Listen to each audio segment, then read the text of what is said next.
Hey, I'm Janet Moss, talking about post-abortion healing and the church. Um, when I was growing up, when my granddaddy grew up, he didn't have air conditioning. There was whole generations of people that didn't grow up with air conditioning, and he didn't like it. So we would go to his house and be all hot and sweaty. We'd be like, Granddaddy, turn on the air conditioning, which is rare now because everybody has air conditioning.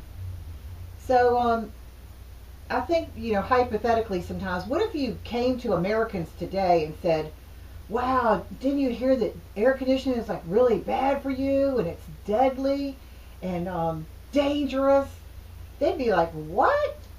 Everybody has air conditioning. What are you even talking about? I also want to talk about the concept of things that are really ingrained in our culture. And I'll pick a symbol that's very ingrained in our culture. Let's talk about Santa Claus. The man in the red with the hat and all the accessories and all the music that goes with Santa Claus and all the traditions wrapped around him. And every mall has a Santa Claus. Culture is very interesting to me. And let's say you were going to try to extract something from the culture that was very ingrained in the culture. Let's say like Santa Claus. You would not be able to extract Santa Claus and all the symbolism of him and all that out of our culture very easily. It would not come out like in 5 minutes. One of the things I think that I like to do, I have really strong mercy gifts. So when you join a church, they do the spiritual gift test. They try to figure out who you are. I'm really strong out here on the mercy side. And sometimes when I'm trying to figure out my friends, because your Christian friends are all so different from each other, I'll in my little mind, I'll picture the scale of my friends who are over here on the mercy side and my other friends who are over here on the justice side. And sometimes they look very different from each other. And it's how God made them. And, Jesus was a mix of both.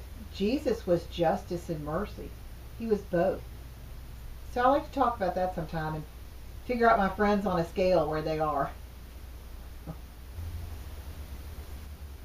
Let me tell you this little story about my girlfriend Juanita. Juanita and Pam, my friend Pam and I were having this conversation one afternoon. Juanita had been teaching vacation Bible school. And she was really upset. And she said, I met this little boy today that didn't know anything about the little boy in the manger. She said, he didn't know anything about it. Didn't know Bible stories. She said, well, she asked him if he knew about the little man in the boat, Noah. And the little boy was like, so this made us profoundly sad. And Juanita and Pam and I sat around thinking, wow, that's so sad. There's people in America that don't even know any little Bible stories. And we felt like we were really rich and that we had Christian parents that told us about God. And it's a concept to lay on the little simplistic Bible stories that little children can receive. And then when you grow up, your faith can become more intense and you can layer on that knowledge.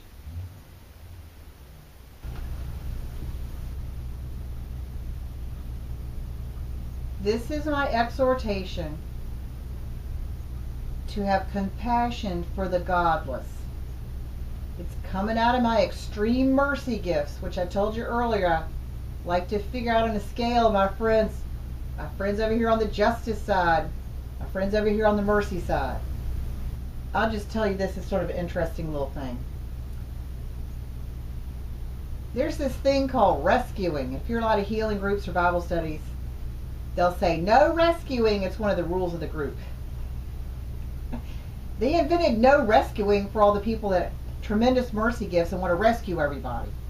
So you'll be in a group and somebody over here will be sharing something really hard and they're just getting ready to get to this point. They're getting ready to have a breakthrough, and all the people in the group have tremendous mercy gifts, want to stop them. They want to bring out the Band-Aids. They want to comfort them, and they won't let them get to the point of where they can have this brokenness and then have a breakthrough. So if you go to healing groups, and there's a big group of boundaries on the wall that you're supposed to follow. They say no rescuing. That's what that means. People with mercy gifts want to rescue everybody. Well, we talked about things that were ingrained in our culture, and I talked about how, my grandfather grew up with no air conditioning, and a lot of generations have had air conditioning. We talked about Santa Claus being a symbol that's very ingrained in our culture. And the hypothetical thing, if you came to Americans today and said, wow, didn't you hear that air conditioning is deadly? It's really bad for your health. And Americans would go, what? We all have air conditioning. My mom has air conditioning. Well, abortion is like that. I'm sorry to tell you this. Abortion is ingrained in our culture. Right now, we're talking about the truth in a compassionate and merciful way for the godless.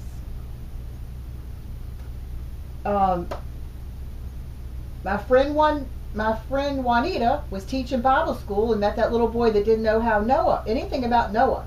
And this is a symbol that's everywhere. It's on wallpaper. It's on diapers. It's, the little man in the boat. You just see it everywhere. And the little boy didn't know anything about it.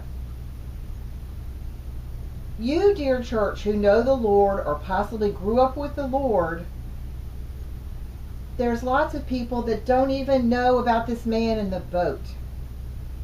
And the church is angry about abortion, which is something so horrible, but it's ingrained in our culture.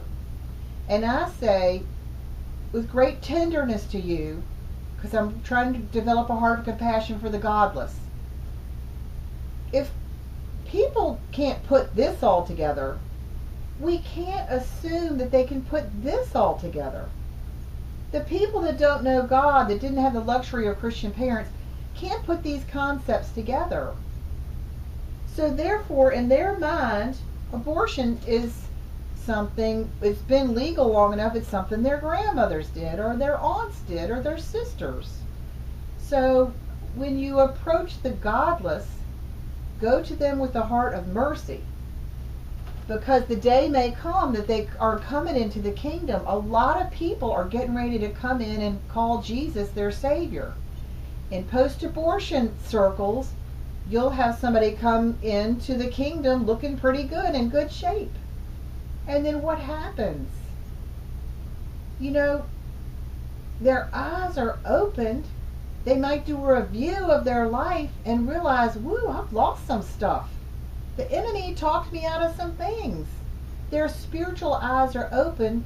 They have a painful review of what they've lost in their life. So when people are coming to your church, are all excited about Jesus, new life, but their hearts might quickly be broken as they see what has been stolen from them. So someone coming into a new relationship with the Lord might still look pretty good, and then a short time later, they might zoom into a period of grief where their spiritual eyes are open, their heart is pierced, they have this new heart without stones in it, and they're suffering. So you need to be ready for them. You need to have your head ready. You need to have your heart ready for compassion for them, because they are coming in.